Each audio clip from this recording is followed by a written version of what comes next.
Mr. Smith, thank you for appearing before the American people. I'm glad that the committee has finally granted you the same chance to report your findings to the American people that every other special counsel investigating an American president has had.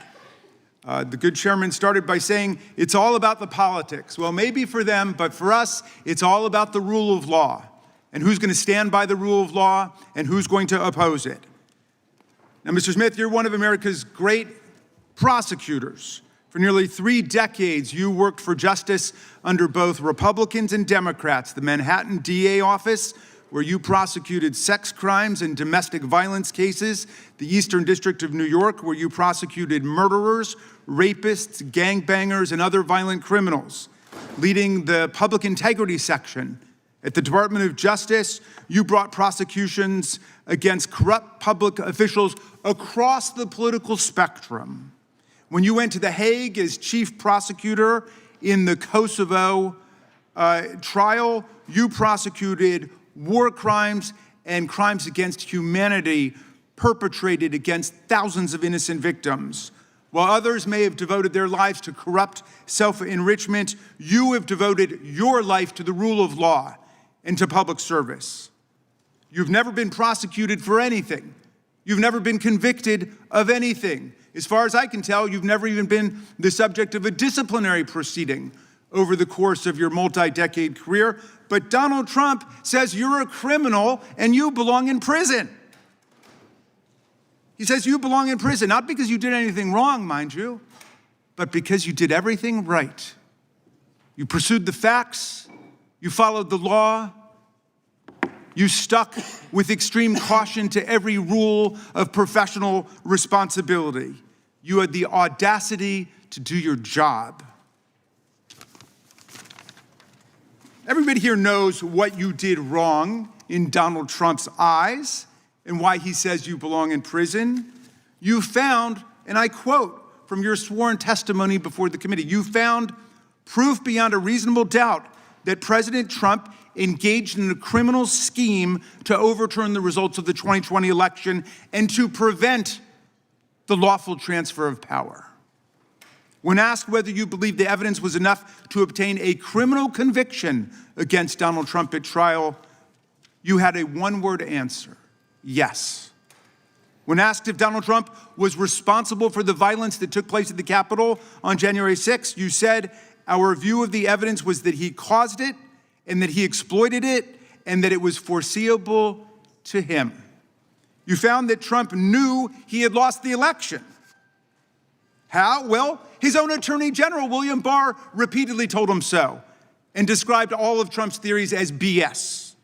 Trump's top campaign advisors told him he lost the election. Vice President Pence told him he lost the election. More than 60 federal, state, and court decisions, including 8 rendered by judges he appointed to the bench, rejected every outlandish election fraud and corruption claim that he made. Trump himself even privately acknowledged it, gesturing to Joe Biden on TV and saying, quote, "Can you believe I lost to that effing guy?"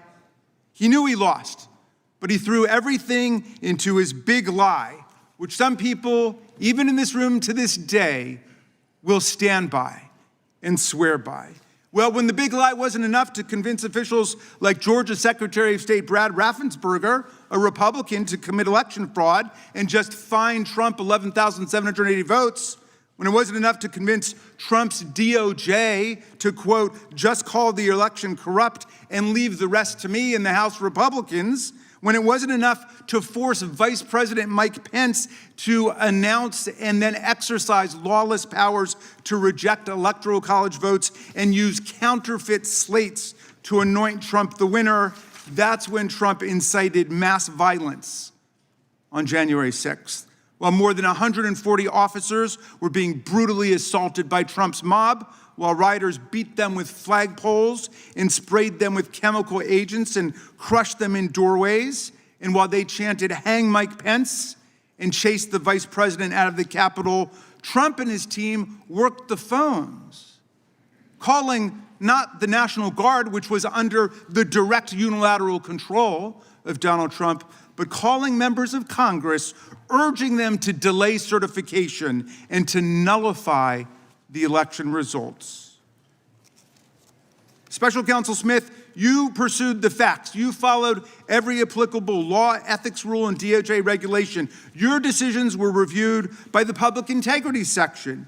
You acted based solely on the facts, the opposite of Donald Trump, who now has purported to take over the Department of Justice. He's in charge of the whole thing under his unitary executive theory, and he acts openly, purely based on political vendetta and motives of personal revenge, and he doesn't deny it. Our colleagues have complained about the Special Counsel's review of toll records, which are phone records like a phone bill, showing only the timing and duration of calls and containing no content, no substance whatsoever from the calls. But those records were lawfully subpoenaed because Donald Trump made those members of Congress relevant to the investigation. It was Trump who chose to call them to advance his criminal scheme. As you testified, Mr. Smith, if Donald Trump had chosen to call a number of Democratic senators, we would have gotten toll records for them too. I trust our colleagues get the point because America certainly gets the point.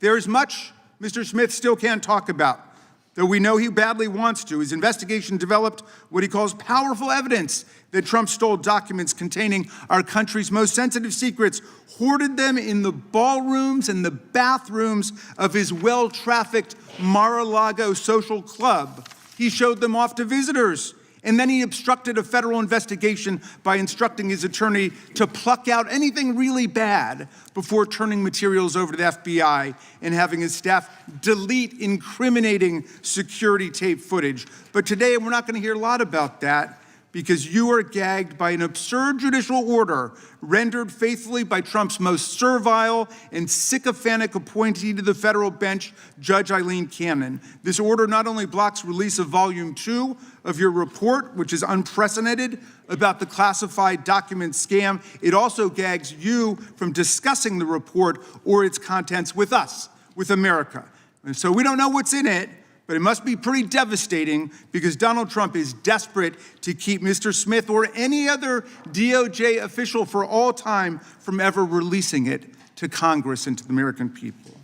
Now, Mr. Smith, if any of our colleagues foolishly choose to attack you and vilify you today, and I know that's not going to happen from some serious prosecutors over there like Mr. Knott and Mr. Schmidt, who understand what federal prosecutors do and what the rule of law means. But if anybody decides to attack you personally, they will only be revealing their own ignorance of what prosecutors do and their own indifference to what the rule of law requires in America. They will only be stroking the wounded ego of a lawless, twice-impeached, convicted felon president who not only unleashed a mob against Congress and his own vice president, but is now pardoned and released into our communities hundreds of extremists, insurrectionists, and cop-beating felons who have proceeded to commit dozens more crimes against the American people since they were pardoned. Mr. Smith, I understand you are a long-distance marathon runner. I read that you're a triathlete who's done more than 100 triathlons and 9 Ironman competitions. You are in the fight for justice and the rule of law for the long distance, for the long haul, and I thank you for that. And we should all try to follow your example.